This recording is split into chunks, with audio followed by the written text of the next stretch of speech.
khi nu lê ba u lên nào cần hạ thăng túc mi cùng thơ cần phan trăng e ilom tua nun ning tharo na thơ in cùng thơ đi sung lồi hoàng chi u si cùng thơ đi a cho bi mi khờ cho cần chung chung câu xe cần chung khờ chiều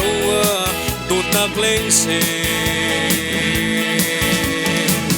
nằm lên lốp tê in cùng thờ ăn cần phan tờ tư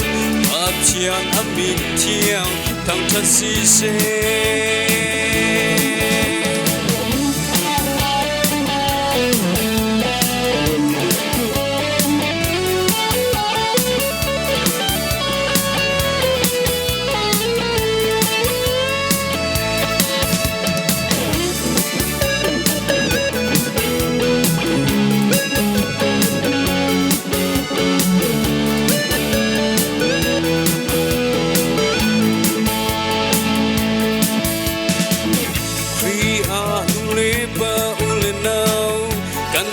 tắc trong mi cùng luôn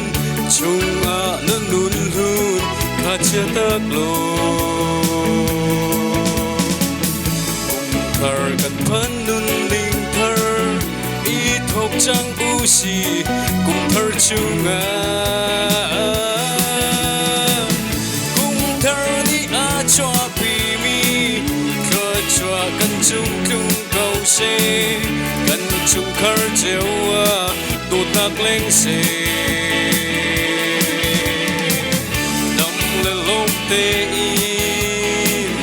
cùng thở gần phan tờ tư ôi ba âm min chiang thằng thân si xe gần khi pha bùa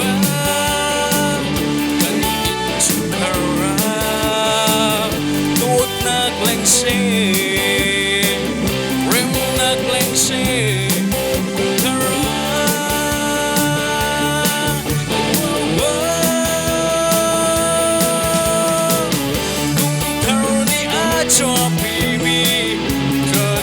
cần chung chung câu xe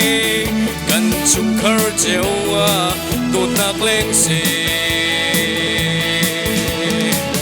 tâm lên lốp tê in